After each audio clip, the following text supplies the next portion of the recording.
Hi, I'm Tom Newetner, a conversationalist, a guy who has lived 7 decades.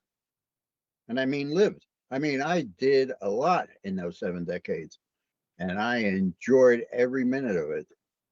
The regrets I have are so small and so insignificant that I probably can't even bring one up to mind right now. Major things have happened to me by hand of God. I lost a son. I had a second marriage. You know, I failed at businesses. Oh, scary. Anyway, like, subscribe, share, hit the bell, keep everybody happy. In other words, dun dun dun dun. Let's get this show on the road. 73. You want to know what it's like to be 73? Most of the time it sucks. But getting here was a joyful ride. I so much enjoyed my life. I hear these people going through their lives and regrets and all that stuff. I don't have any regrets. The only regret I could think about over the course of 73 years was when I lost my son. That's a big hole in my heart. But I know I'm going to see him sooner or later. Even God's not that vindictive. He'll let me have 10 minutes with him before he sends me to man the ice water concession in hell. Uh, 73. Guys, 7 decades. I was there. I watched it. I read the newspapers. Yeah, we had newspapers back then. Dun, dun, dun, dun. TV came on about 3 in the afternoon and went off about 11. That was it. You had anywhere from 4 to 8 stations because we were in New York City. We were big time. We had plenty of TV. And, we were the remote control. That was fun. And also the rabbit ear holder. Look it up. It's pretty funny. But at 73, I retired at 65. And because I did fairly well in my life, I contacted Pennsylvania Mike, who's my attorney, and Sal, uh, the Italian stallion, and said, Sal, you're my accountant. Figure out trusts for me.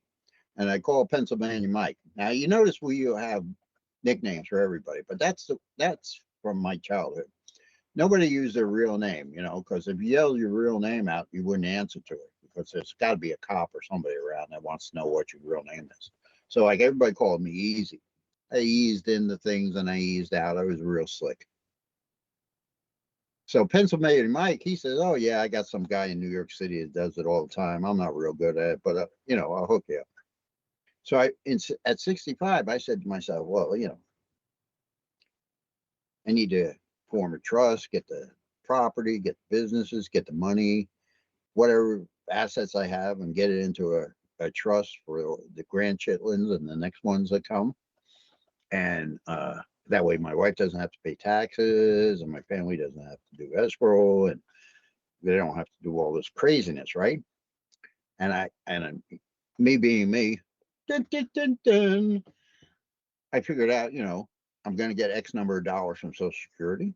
I'll just live on it. I'm a big boy now. I can figure it out. It's about $12.40 an hour. So, no, I'm getting a raise. Wait a minute. It's going to be, sorry, 12.58 an hour. Big time. I'm rolling in fat dough here. So, 73. That's what you want to know about?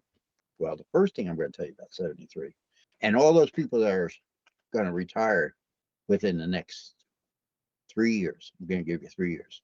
The first thing you need to know, and this is the most important thing, get your crayons and your walls and make sure that you write this down in big letters because you're going to have to know this from the minute you retire.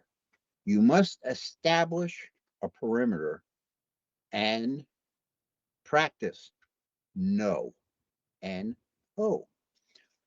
For a while there, through my whole life, I could never say no. If somebody came to me and said, I've got a fungus inflamed blister on my ass, can you pierce it? Well, not that far, but you know what I'm saying. I would say yes. You know, I helped everybody because I just couldn't say no. I was that type of person. It's the kind of people I was raised by. You know, my grandparents and my great grandparents and my uncle Lou. That's another story. Uncle Lou. Holy moly! Talk about a guy that missed the boat. But that's another story. He died when he was 73. Yeah, he got drunk and laid on a railroad tracks, and they backed the train over him. I just remembered that. Isn't that something? See, that's how at 73 these memories pop back in your head, and you haven't thought about them for 20 years, and all of a sudden, bing, they're there. So that's exciting. You get to relive all this crap in your life and some of the good stuff, like Mary Lou Sonegren. That was my first love in kindergarten. I walked into class. She's blonde hair, ringlets, white dress. 73. But I remember the first day walking in the kindergarten and Mary Lou Sonegren being at the very first desk. I fell in love. In fact, I fell in love so hard, my mom had to call the school because I didn't get on the bus to go home. Scary. I just remember that too. So at 73, you got to say no. When you retire, you say no. Practice it in the mirror. I had this routine. Tom Sowell told me, he said, when you're talking to people and you're going into a situation and you know primarily what the questions are going to be, practice it. Get in the mirror and read a question that you think you're going to be asked, and then practice your answer and look into the mirror and look at your facial expressions and you know, steady your words and slow your words down because I have a tendency to run my words together. And it works. My presentations are very good because I spend a lot of time on the mechanics of the presentation. So watch me. See, got to use these muscles and these muscles. And you got to keep your eyes open. And you look at the person and they say, I need to borrow $6,000 and I'll give you 7 back in 2 weeks. Got it? No. I need a ride to soccer practice. Now, remember, you got to use these muscles up here because, and you got to keep your eyes open, and you need to look them straight in the eye and go, no. You can't say, sorry, I can't do it. I got this to do. Too much conversation. They get lost in the words. So you got to use the basics. No. In fact, I've used no for so long that when I do say yes, they make me repeat it. And believe me, I have not said the yes word in 3 days. The other day, when one of the Chitlins called up and missed the bus and was at school and all that, she said, can you come pick me up? I said, no. You missed the bus, take the late bus. She said, can you call my mom? I said, what are you calling me on? My phone. I said, get on your phone and call your mother. Well, why can't you do it? I said, you are obviously not getting the point here. So I'll give it to you again. No. You will be a much happier person when you say no over and over and over and over and over again. Say, my rule is I say no to everything. See how that works? Say no 100% of the time. Now, you can always go and do the second thing, right? Maybe you know, if she was really in a bind, could get a hold of her mother, I would have called somebody and said, go pick her up or go wait with her until the late bus. So I probably would have manufactured a solution, but I wouldn't have done it. Maybe a phone call or two and fix the problem because I still have that in me, just a little bit. But it's waning, believe me. That part of me, well, actually, I gotta say at 65, but I perfected it now at 73. No, okay. Um, the only person that doesn't hear no from me is Cooper, because even though he does a lot of things wrong, how do you yell at a dog? I mean, the dog comes over and licks your face. He cuddles when you're cold at night. He cuddles right into you. I drop something, he picks it up. I get off balance.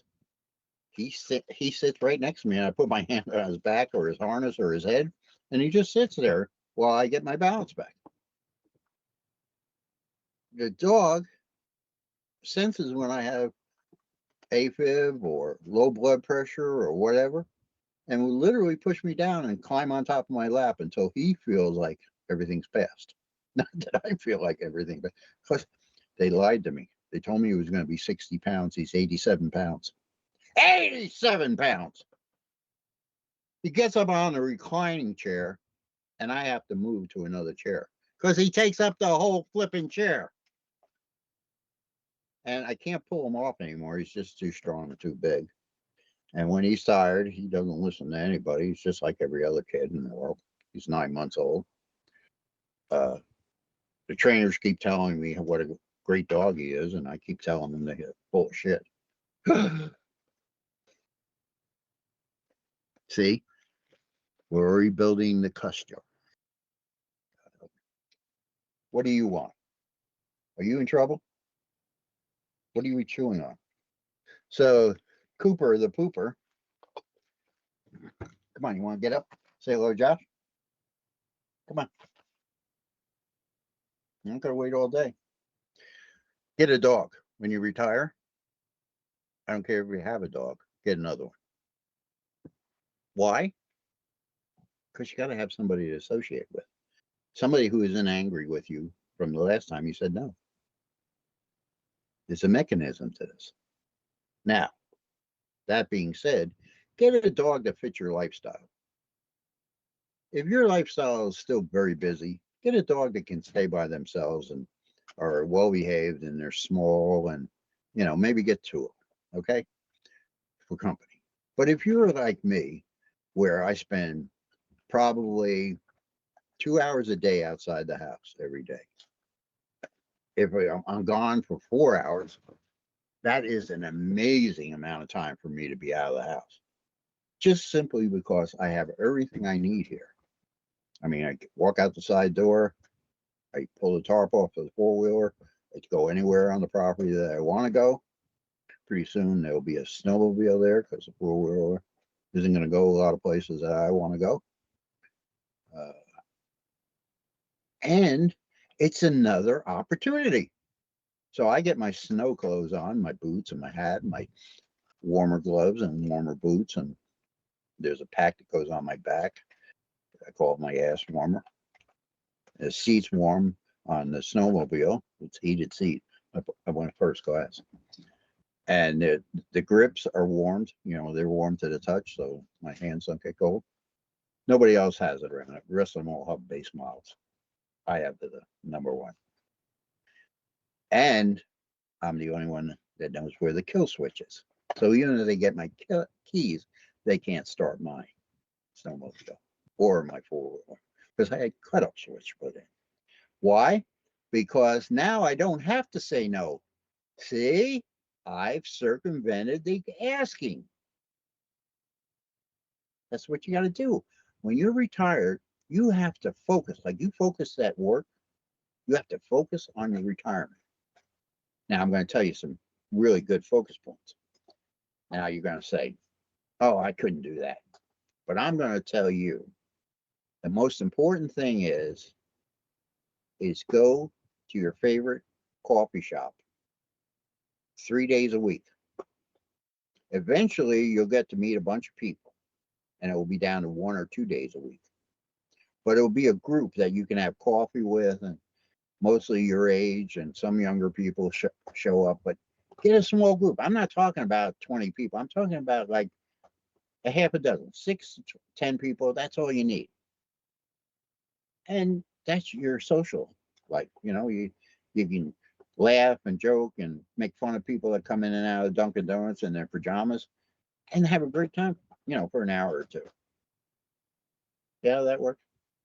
I knew that you guys would appreciate these tidbits I'm giving you. So write them down with a crayon on the wall because they're important.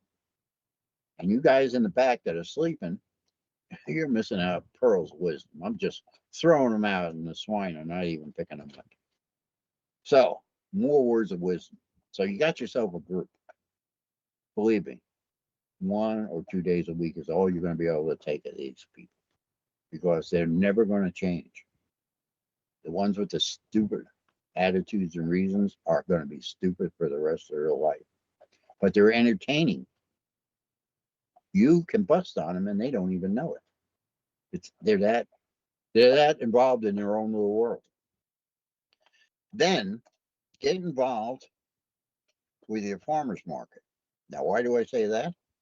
Well, it's a great place to kill an hour in a nice warm environment. We have this big long farmer. It's got all these doors where the people back in, load their stuff in, close the garage doors. Probably got to be 70 of them on one side and 70 on the other because you get the building on both sides. Then you get to walk down the building and see all these stalls of what they're selling. And it's 12 months a year.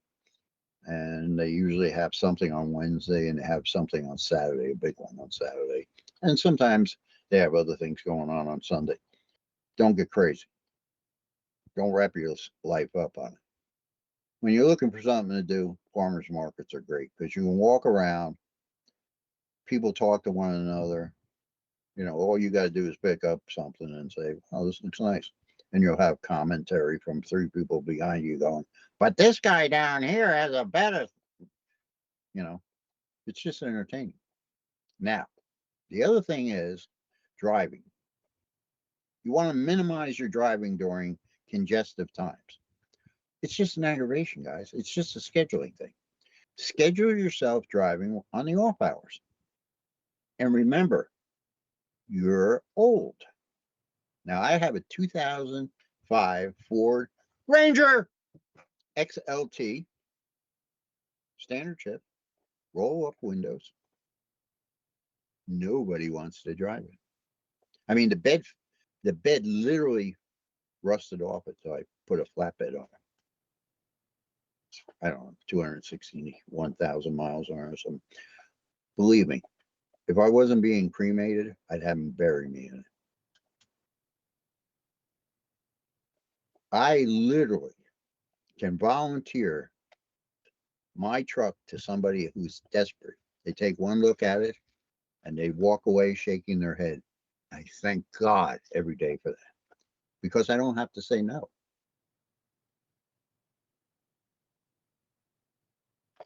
I have one caveat to that. Your older friends that can drive stick, what do we say when they ask for the truck? No. If you want to be a nice guy, you take the truck over, move whatever they need to move.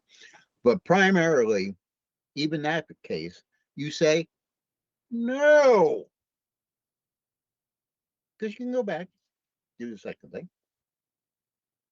But the primary issue here is limiting access during your retirement.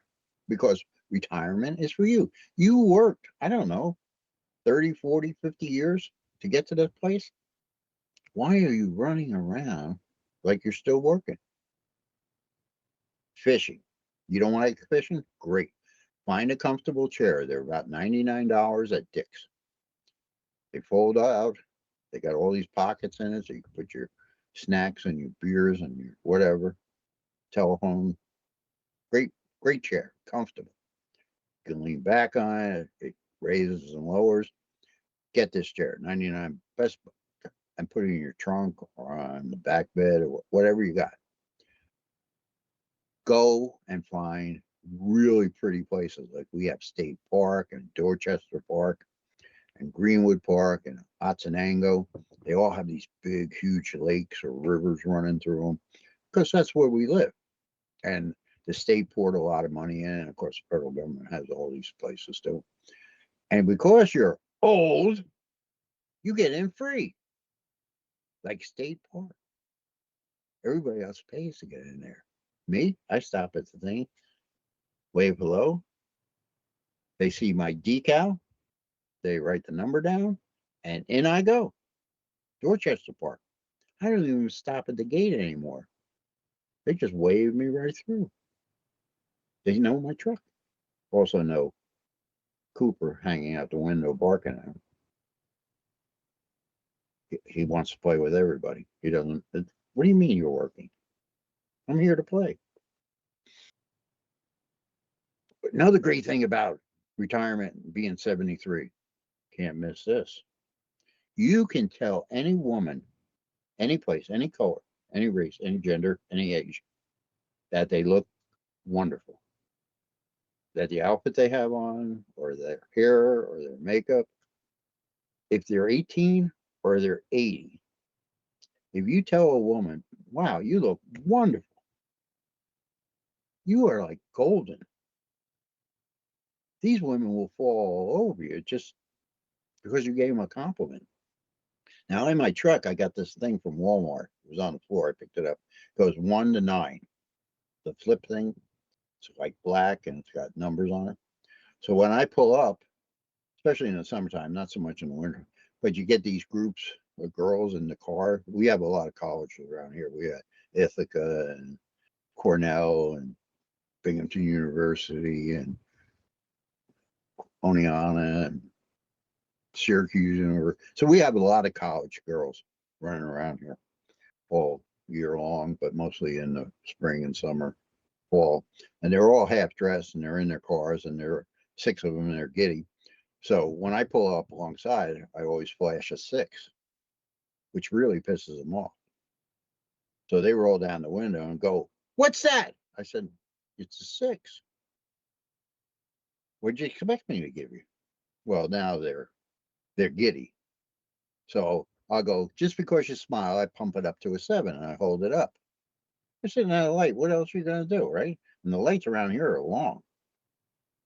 So they'll get giddy again and say, well, that's better, but not great. So then I'll flip up an 8, and that makes them even happier. And now the people in the back will roll down the window and get involved in the conversation. So at this point, some sarcastic asshole goes, "How do I get a 10?" I said, "Can't be in separate cars to get a 10." And that always drives them nuts. And then the light changes and they speed off, and you made somebody's day. You see what I mean? And you do the same thing with old people. Like these old ladies, 2 gray hairs going about 38 miles an hour in a 55-mile-an-hour zone. You get hit at the light. You do the same thing. I motion, roll down the window. And they roll down the window. I go, "Wow, you are rocking that dress today, girl." They appreciate that.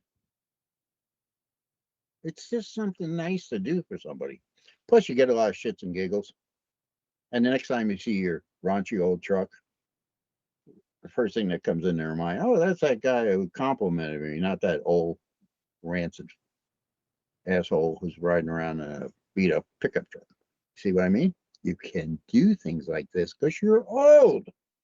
And everybody expects you to be inappropriate because you grew up in an inappropriate time. So take advantage of it. Uh, Teddy, he happens to be a black guy.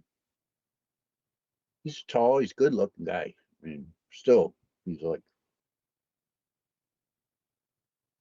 not Teddy. I used the wrong name. Sorry. Tyrone. He's a great looking guy. He was a basketball player for Syracuse. And he's tall and he's got huge hands. And he's the master of it. He sees 3 or 4 women walking into Dunkin' Donuts. He has a whole show he puts on. And everybody in Dunkin' Donuts is paying attention to this guy. He is the funniest, most outgoing guy I've ever met in my life. Tyrone says the same thing over and over again, but it's just to a different group. He's got a stick and he does it. And he's in his 70s, so what does he care? The truth of the matter is, if we did something so inappropriate that we got locked up, there's not one of us that wouldn't take, 3 hots and a cot for a couple of days to get away from wives and children and people who ask you things. So don't threaten me with a good time. You're going to lock me up. You don't put cuffs on me. God forbid. Let me just walk in And when I go into my cell, turn off the light and just don't even come back until the morning with a cup of coffee because I don't want to hear or see from anybody. I'm looking at this as a major vacation. You got to be 73 to understand that. But you'll get there. I have faith. You're all going to arrive there at the age when you just say no because your time is precious. You're at the end of your life. Everybody's got a date. Maybe you're going to, live to be 73 in 9 months, or maybe you're going to live to be 80 or 90, or some of these World War II vets that are 105 and 107. It's totally amazing to me that people retire and they want to be more busy than they were when they were working. And I look at them and they're also I'm always so tired and I'm always fatigued and I'm always running. Huh? Say what?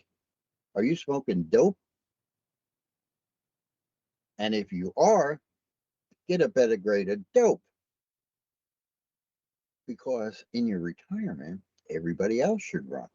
You should make everyone else run. The word of the day is no. You understand this? It's a simple word. It's 2 letters. Use it frequently.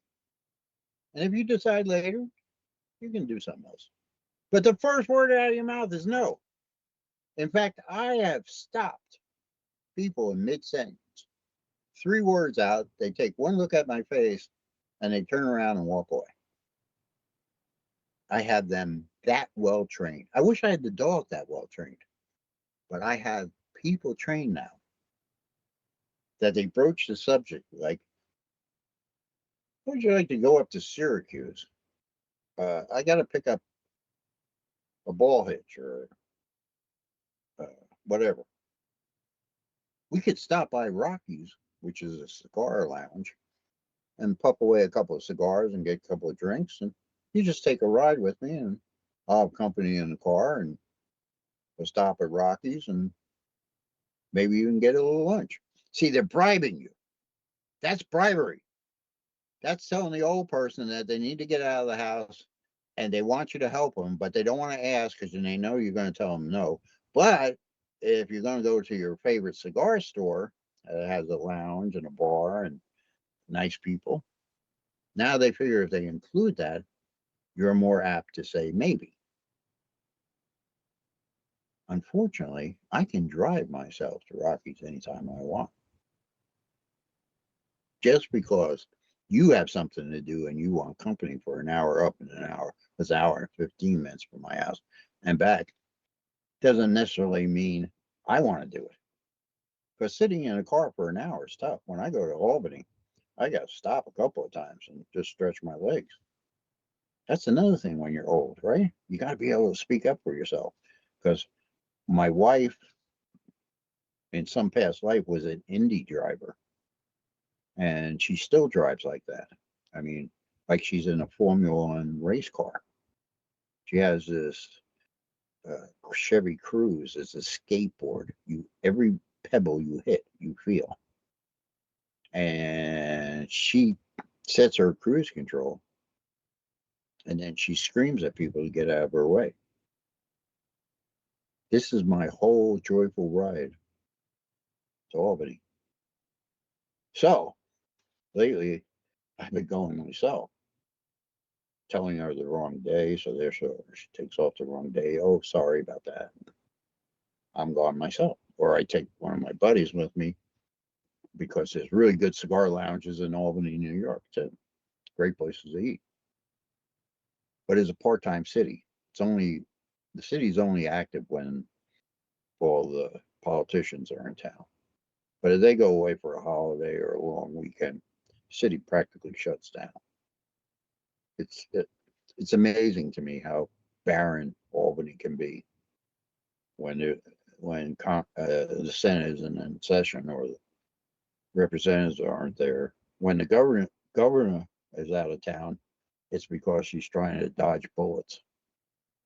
You know, she hides out. She has a secret lair, but that's another story. So let's say like, subscribe, share. Tell everybody what an interesting guy I am. Lie. Give me some help here. You know, I feel like I'm talking into the wind sometimes. So at 73, which I am, and you're going to be, no is an important word, but no is just the beginning of your transition into retirement. Money was a tool for me to get what I want. That has to change. If you use like money like I do to get what I want, in retirement, you are always broke. I don't care. Like tonight's Tuesday, I'm going to be playing poker. So I probably have a pretty good chunk of change in my pocket. But if anybody asks me prior to the poker game, I'm broke. I mean, I live on Social Security and a few credit cards. I mean, 73 years old. I don't have a lot of money. I'm poor. That's the way people pay for things. See how that works? So that's another skill. Yeah, that's a skill set, and it's not for everybody. But if you work on it, you can get there. Uh, it works well at coffee shops if you're a nice person. If you're a rude, loud, and obnoxious person, it doesn't work. Uh, Last week, no, the week before last, some lady gave us a gift card that paid for all our coffee, so second rounds. How you like that? Didn't know her from Adam. She just enjoyed the banter in the morning when she came in when we were there. So she got a gift card. I don't even know how much it was because Benny took care of it, but it was enough to get us all another cup of coffee. So good things happen, not necessarily because you're a great person.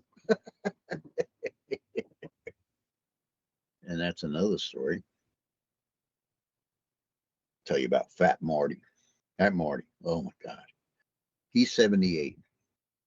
So he's one of the older guys in the group. Fat Marty's not fat anymore. He was fat his whole life, but he's like me, but he's getting older and he's got a few things going on. But we still call him Fat Marty because that's who he is. Can't call him Skinny Marty. Doesn't make sense.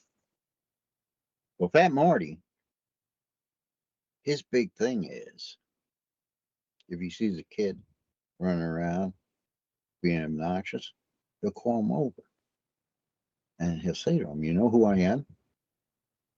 And of course, the kid's wide eyed, doesn't know what the guy's talking about. He says, "I'm the masher. And if you don't behave, your mom's going to take you out in a bag because I'm going to squish you into a mess." Now the kid runs away screaming, scared to death.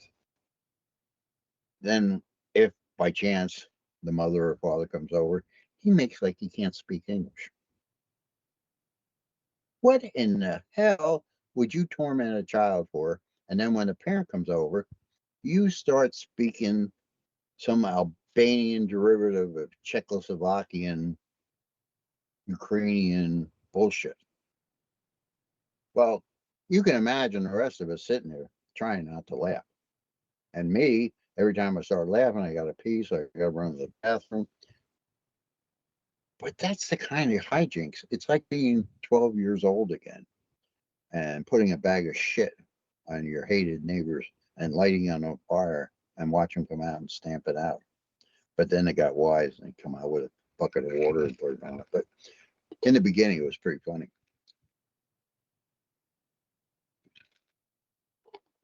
So that's a little tidbit into being 73. Most people ignore you. That's in your favor. There's a few things you have to watch out. People trying to rush to get ahead of you in the door, like when you're going in a grocery store or Walmart. Be aware of that and use the age old technique. Do not interfere with a mother or father, but definitely use your cane to trip the kid. It is a proven fact. Well, when a child falls down, everything stops. It's an excellent way to show your concern for them dragging the child through this heavy door that they're slamming in your face. Another thing, if you need one of these carts to run around the grocery store, please. It is a motor vehicle. Stay away from people. I've had people run up my heel. What the hell is that about? They drive these little carts around Walmart like they drive their cars. Please, a little courtesy, guys. And say no if your grandchild wants to climb on the cart and hang out of the basket and scream and yell. Don't do that. It's simple. But that's the only negative parts. I mean, those little things. It's really a wonderful thing. I mean, being this old, which I never thought I'd be this old. I thought I'd die young and leave a good looking corpse. But I was never good looking, so I don't even know how I figured that. Basically just a fire hydrant with a curve. All right, guys. This was fun. This was more fun than I thought it was going to be. Talking about being 73. Always smile, even when you don't want to smile. Puts people off. They can't figure out why you're smiling. That's another thing you can do when you're older. When something's going on, you disapprove, just look at them and put a smirk on your face. Now all of a sudden they want to know what's so funny. And then you can have all your comments listed in the back of your head. Like, I don't see anything funny about what you're doing. In fact, I think you should stop. That always gets them. They don't know what to say to that one. See? You don't have to be confrontational. You don't have to be argumentative. You just have to stay a simple pat. It's like a couple of my friends are still active duty police officers. I have a lot of retired friends, and we got into a discussion the other day, and the one police officer says to me, "You don't understand. Policing is so different. When you were in law enforcement, it was so different." I said, "It is, right? It's a different world." On the side of our car, it said, "Protect and serve." We protect and serve. On the side of your car, it says, "We are heavily trained, heavily armed, and we'll be there in 20 minutes. Hold on." You understand the difference? Policing has changed. The criminals haven't changed. They're still doing the same dirty deeds. People haven't changed. When they want a cop, they want a cop immediately. And if your response time, I said, back in the 70s and 80s when it was really corrupt, our response time was under 10 minutes. I said, you can't even get to a scene of a fatality accident or a shooting for at least 20 minutes. 20 minutes is a long time if you're in the shit. So he didn't approve of that statement. So I imagine the next time he sees me cruising down the road, I'm going to get a ticket. But that's okay. I'm old. You can give me all the tickets I want. My insurance is cheap, and what do I care? Plus, I know a lot of judges. But that's a different story. So, like, subscribe, comment. Take care of St. Jude and aorta cope. Way of the heart. Let's do some rocking because we enjoy the rock and roll. That's another thing we should do a video on, my music. Anyway, listen, guys, have a great Turkey Day. Be safe. Don't eat too much. Eat slowly through the course of the day. You'll actually eat more than if you just sit down and bury your face in your plate. Like I always like to say, here for 2 days, it's just a moving buffet. It's moving around the house, around people, and down people's throats and out the sewer system. Because that's all we do. Watch football, play football, go out in the snow, eat, eat, eat again, You know, it's just something we do on Thanksgiving. I hope you do it too. Enjoy. God bless you. Tom Noetner, the conversationalist. I'm out.